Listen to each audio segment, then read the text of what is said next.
Hello दोस्तों, कैसे हैं आप लोग। Welcome back TET C TET study classes. तो चलते हैं आज के पहले प्रश्न पर। ये बहुत ही महत्वपूर्ण प्रश्नों का संकलन है। इसी प्रकार के प्रश्न परीक्षा में पूछे जाते हैं। तो यदि आप मेरा चैनल सब्सक्राइब न किए हो तो सब्सक्राइब कर लें और बेल आइकन को प्रेस कर लें, जिससे इसी प्रकार के वीडियो आपको प्राप्त होते रहें। तो आज का पहला प्रश्न है, यदि पहले सीखा गया कार्य नए सीखे जा रहे कार्य में बाधा उत्पन्न करता है तो अधिगम का यह स्थानांतरण होगा। सकारात्मक, नकारात्मक, शून्य या प्राथमिक। बताइए दोस्तों, कौन सा ऑप्शन सही होगा। तो इसका ऑप्शन सही होगा नंबर 2, नकारात्मक। तो यदि पहले सीखा गया कार्य नए सीखे जा रहे कार्य में बाधा उत्पन्न करता है तो यह अधिगम नकारात्मक स्थानांतरण होगा।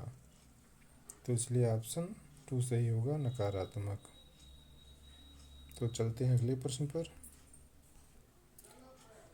तो अगला प्रश्न है, एक पूर्व संक्रियात्मक स्तर के बच्चों की वह प्रवृत्ति जिसमें वह किसी परिस्थिति के सिर्फ एक पहलू पर ध्यान देता है और अन्य पहलुओं की उपेक्षा करता है, तो पियाजे ने क्या कहा है। नंबर 1 ऑप्शन है केंद्रीकरण, नंबर 2 है संरक्षण, नंबर 3 है क्रमबद्धता, नंबर 4 है अनुकूलन। तो बताइए कौन सा ऑप्शन सही होगा। तो इसका ऑप्शन सही होगा नंबर 1, केंद्रीकरण। तो इसका ऑप्शन सही होगा नंबर 1, केंद्रीकरण।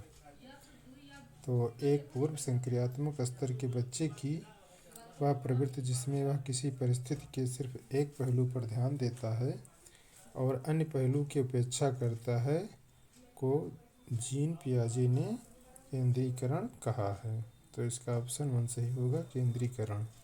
तो चलते हैं अगले प्रश्न पर। अगला प्रश्न है, यह तथ्य कि मछली उड़ नहीं सकती और उल्लू तैरना नहीं सीख सकते का निहितार्थ है।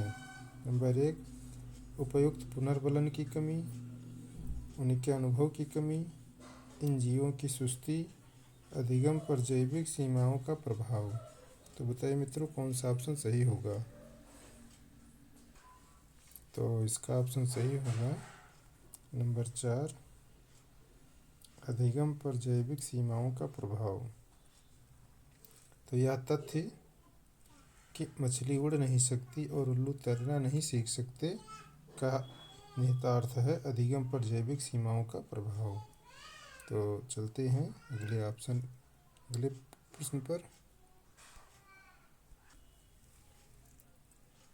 तो अगला प्रश्न है, शेल्डन के अनुसार निम्नलिखित में से कौन सा व्यक्तित्व का प्रकार नहीं है। नंबर 1, मेसोमॉर्फी, एंडोमॉर्फी, एस्थोमॉर्फ, एक्टोमॉर्फी। तो बताइए कौन सा ऑप्शन सही होगा।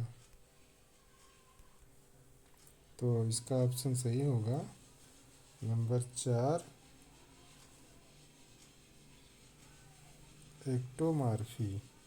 तो शेल्डन के अनुसार एक्टोमॉर्फी व्यक्तित्व का प्रकार नहीं है, जबकि अन्य हैं। तो चलते हैं अगले प्रश्न पर। अगला प्रश्न है, निम्न में से क्या समावेशी कक्षा में शिक्षक की भूमिका नहीं है। शिक्षक को निःशक्त बच्चों पर ध्यान नहीं देना चाहिए, बच्चे की आवश्यकता के अनुरूप बैठने की पर्याप्त व्यवस्था करनी चाहिए, शिक्षक को सीखने में किसके अतिरिक्त समय देना चाहिए, और चौथा है शिक्षक को बच्चों को प्रोत्साहित करना चाहिए। तो इसमें बताइए कौन सा ऑप्शन सही होगा। इसमें नकारात्मक है, इसलिए ध्यान रखिएगा। तो इसका ऑप्शन सही होगा नंबर 1, शिक्षक को निःशक्त बच्चों पर ध्यान नहीं देना चाहिए। तो यह गलत है, इसलिए ऑप्शन नंबर 1 सही होगा। शिक्षक को निःशक्त बच्चों पर ध्यान नहीं देना चाहिए। तो चलते हैं अगले प्रश्न पर। तो अगला प्रश्न है, बच्चे की वृद्धि मुख्यतः संबंधित है सामाजिक विकास से, नैतिक विकास से, शारीरिक विकास से या भावात्मक विकास से। तो बताइए कौन सा ऑप्शन सही होगा। तो इसका ऑप्शन सही होगा नंबर 3, शारीरिक विकास से। तो बच्चे की वृद्धि जो है मुख्यतः शारीरिक विकास से संबंधित है, तो इसलिए ऑप्शन नंबर 3 सही होगा, शारीरिक विकास से। तो चलते हैं अगले प्रश्न पर। अगला प्रश्न है, निम्न में किस सिद्धांत को पुनर्बलन का सिद्धांत भी कहते हैं। पहला ऑप्शन है दीपक अनुक्रिया सिद्धांत, शास्त्रीय अनुबंधन सिद्धांत, क्रिया प्रसूत अनुबंधन सिद्धांत या सूझ का सिद्धांत। तो बताइए कौन सा ऑप्शन सही होगा।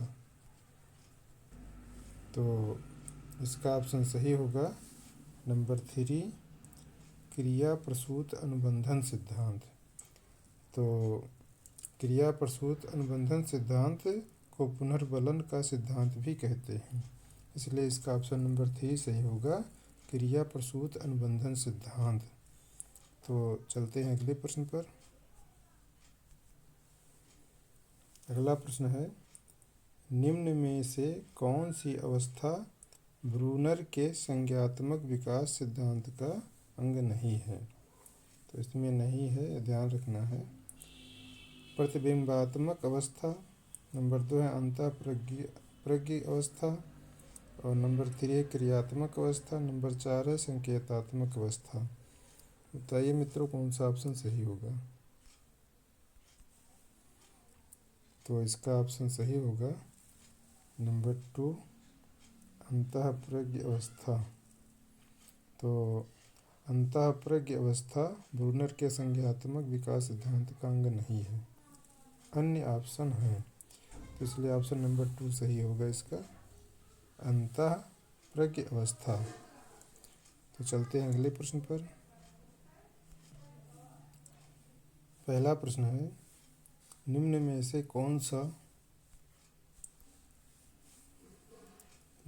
कौन सा संज्ञात्मक क्षेत्र से संबंधित नहीं है। अनुप्रयोग, ज्ञान, अनुमूल्यन या बोध। तो बताइए मित्रों कौन सा ऑप्शन सही होगा। तो इसका ऑप्शन सही होगा नंबर 3, अनुमूल्यन। तो अनुमूल्यन संज्ञात्मक क्षेत्र से संबंधित नहीं है, जबकि अनुप्रयोग, ज्ञान और बोध है, तो इसलिए इसका ऑप्शन नंबर सही होगा नंबर 3, अनुमूल्यन। तो चलते हैं अगले प्रश्न पर। अगला प्रश्न है, निम्नलिखित में से किस क्षेत्र में अधिगम का अधिकतर हस्तांतरण संभव है। नंबर 1, स्मरण, अवबोधन, सामान्यीकरण या आदतों का निर्माण। तो बताइए कौन सा ऑप्शन सही होगा। तो इसका ऑप्शन सही होगा नंबर 3, सामान्यीकरण। तो सामान्यीकरण क्षेत्र में अधिगम का अधिकतर हस्तांतरण संभव है, अन्य में नहीं। तो इसका ऑप्शन नंबर 3 सही होगा, सामान्यीकरण। तो चलते हैं अगले प्रश्न पर। तो अगला प्रश्न है, पियाजे के अनुसार पाक संप्रदायात्मक एवं अंतर्दर्शी अवधि संबंधित है संवेदी पेशी अवस्था से, मूर्त संक्रिया अवस्था से, औपचारिक संक्रिया अवस्था से या उपरोक्त में से कोई नहीं। तो बताइए कौन सा ऑप्शन सही होगा। तो इसका ऑप्शन सही होगा नंबर 4, उपरोक्त में से कोई नहीं।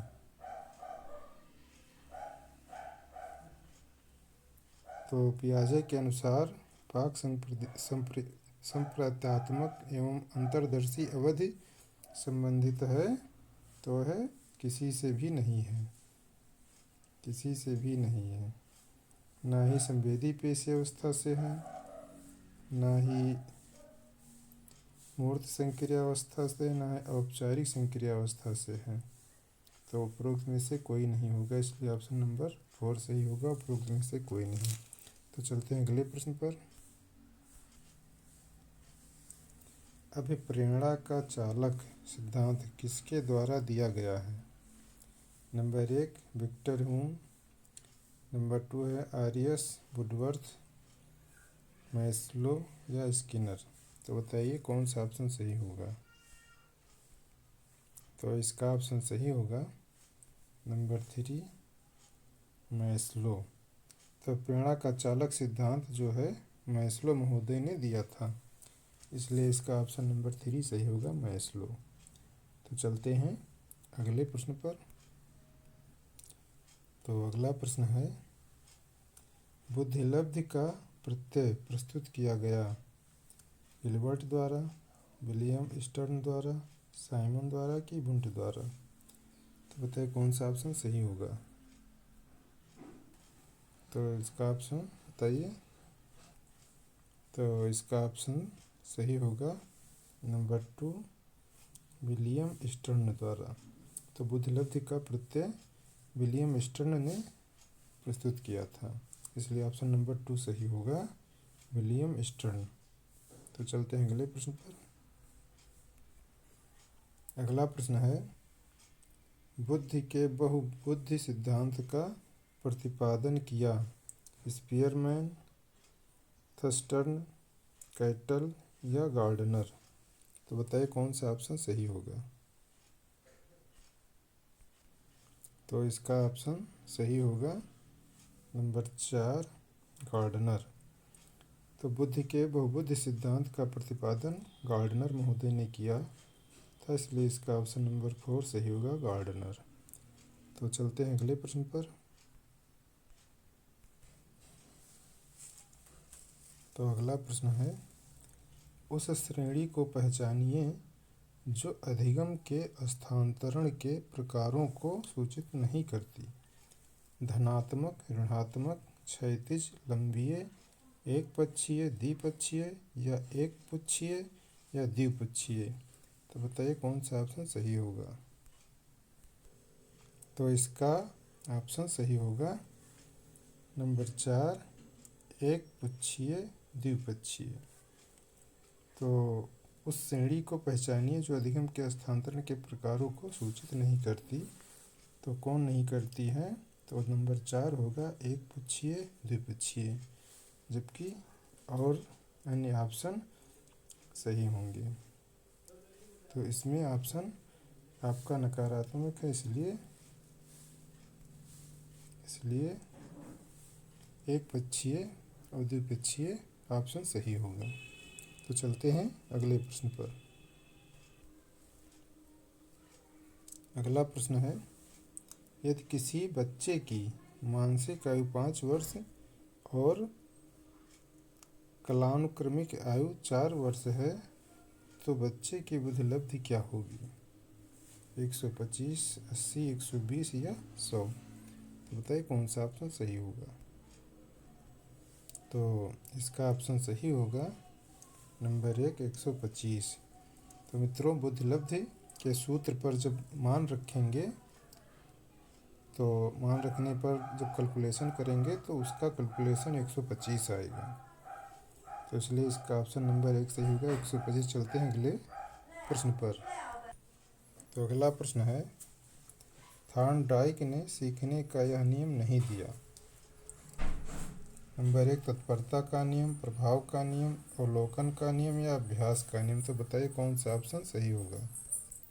इसका ऑप्शन सही होगा नंबर 3। इसका ऑप्शन सही होगा नंबर 3 अवलोकन का नियम।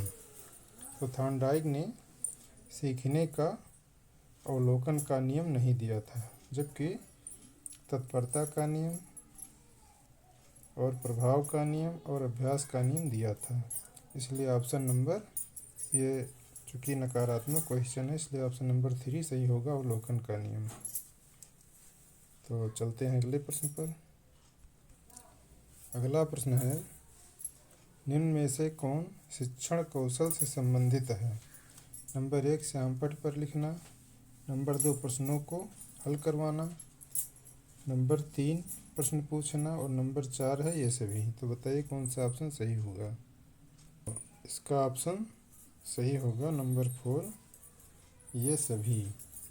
तो निम्न में से कौन शिक्षण कौशल से संबंधित है? तो श्यामपट्ट पर लिखना भी होता है, प्रश्नों को हल करवाना भी होता है, प्रश्न पूछना भी होता है, इसलिए सभी ऑप्शन सही होंगे। तो इसलिए ऑप्शन नंबर 4 सही होगा ये सभी। तो चलते हैं अगले प्रश्न पर। तो अगला प्रश्न है, सीखने की प्रक्रिया में सक्रिय अनुबंधन का आधार है आवश्यकता, पुनर्बलन, उद्दीपक या इनमें से कोई नहीं। तो बताइए कौन सा ऑप्शन सही होगा? तो इसका ऑप्शन सही होगा नंबर 2 पुनर्बलन। तो सीखने की प्रक्रिया में सक्रिय अनुबंधन का आधार है पुनर्बलन। तो इसलिए ऑप्शन नंबर 2 सही होगा पुनर्बलन। चलते हैं अगले प्रश्न पर। तो अगला प्रश्न है, निम्न में से कौन सा अधिगम का वक्र नहीं है? नंबर 1 नतोदर, मिश्रित, उन्नतोदर, उत्तल, लंबवत। तो बताइए कौन सा ऑप्शन सही होगा? तो इसका ऑप्शन सही होगा नंबर 4 लंबवत। तो निम्न में से कौन सा अधिगम का वक्र नहीं है? तो लंबवत नहीं है, जबकि नतोदर, मिश्रित और नतोदर ये सभी होंगे। तो इसलिए ऑप्शन नंबर 4 सही होगा लंबवत, क्योंकि ये नकारात्मक है क्वेश्चन। चलते हैं अगले प्रश्न पर। तो अगला प्रश्न है, यदि शिक्षक कक्षा में एक छात्र को समस्यात्मक बालक के रूप में पाता है तो उसे बच्चों को नज़रअंदाज कर देना चाहिए, उस बच्चे को दंड देना चाहिए, तत्काल घर वापस भेज देना चाहिए या बच्चे को परामर्श देना चाहिए। तो बताइए कौन सा ऑप्शन सही होगा? तो इसका ऑप्शन सही होगा नंबर 4 बच्चों को परामर्श देना चाहिए, न कि बच्चे को नज़रअंदाज कर देना चाहिए, बच्चे को दंड नहीं देना चाहिए, तत्काल घर वापस भी नहीं भेजना चाहिए।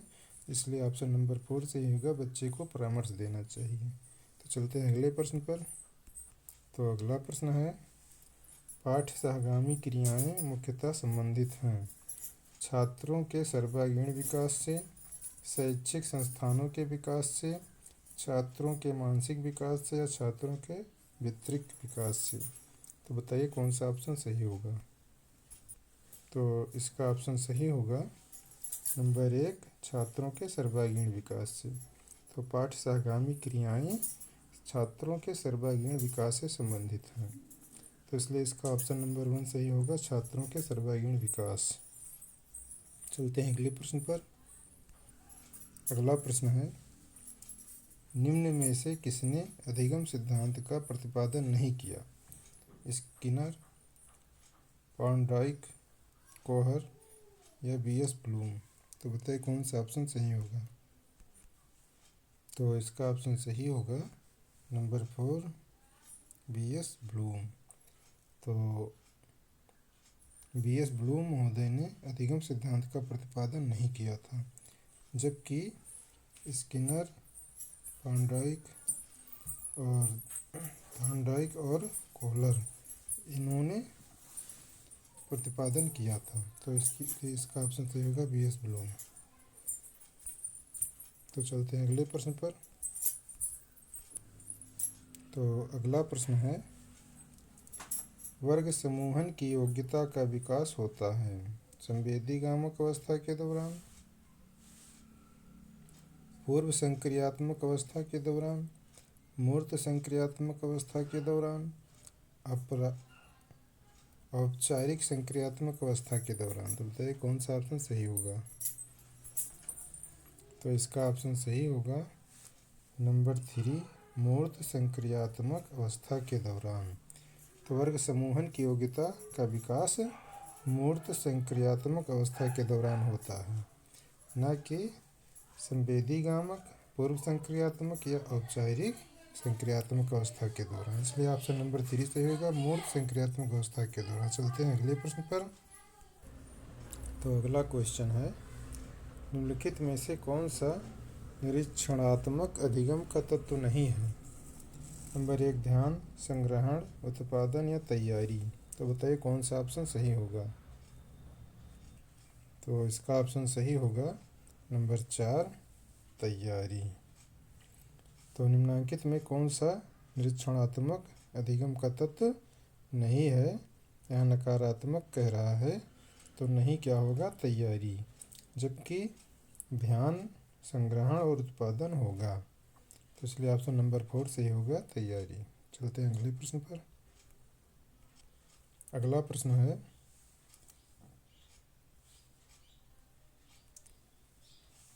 दृष्टि से हटने के बाद मस्तिष्क से हट जाना किसकी उपयुक्त व्याख्या है? नंबर 1 आरंभिक संवेदीगामक अवस्था, नंबर 2 आरंभिक पूर्व संक्रियात्मक अवस्था, नंबर 3 आरंभिक किशोरावस्था और नंबर 4 है किशोरावस्था। तो बताइए कौन सा ऑप्शन सही होगा। तो इसका ऑप्शन सही होगा नंबर 1 आरंभिक संवेदीगामक अवस्था। तो दृष्टि से हटने के बाद मस्तिष्क से हट जाना, यह आरंभिक संवेदीगामक अवस्था की व्याख्या है। अन्य व्याख्या गलत है, इसलिए ऑप्शन नंबर 1 सही होगा, आरंभिक संवेदीगामक अवस्था। चलते हैं अगले प्रश्न पर। तो अगला प्रश्न है, मेयर एवं स्लोवे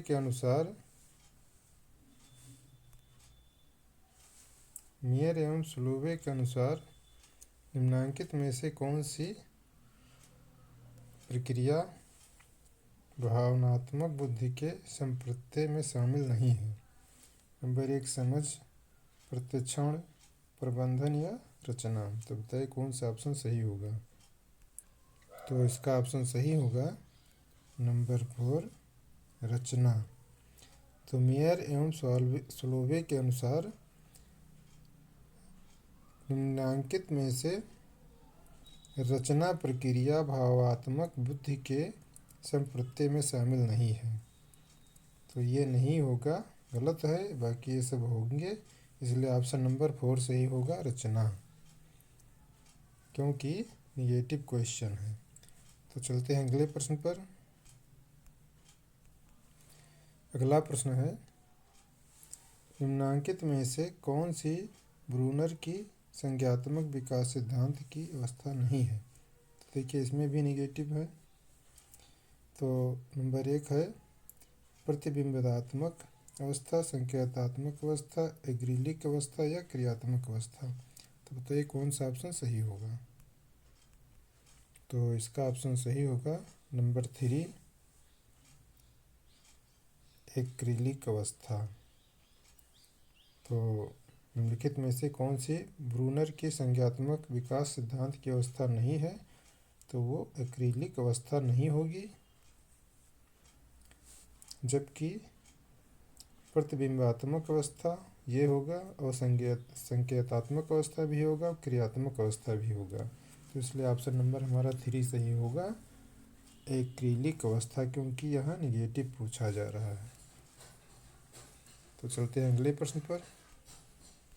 अगला क्वेश्चन है, वाइगोत्स्की के अनुसार एक बच्चा जिन कार्यों को अपने दक्ष व्यक्ति की सहायता से पूरा कर सकता है उसकी ऊपरी सीमा कहलाती है। नंबर 1 संभावित विकास का स्तर, वास्तविक विकास का स्तर, समीपस्थ विकास का स्तर या उपरोक्त सभी। तो बताइए कौन सा ऑप्शन सही होगा।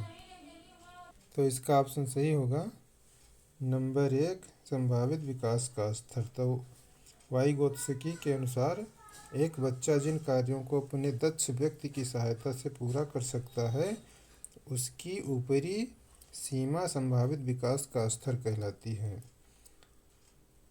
तो चलते हैं अगले प्रश्न पर। अगला प्रश्न है, कक्षा में छात्रों को प्रश्न पूछने के लिए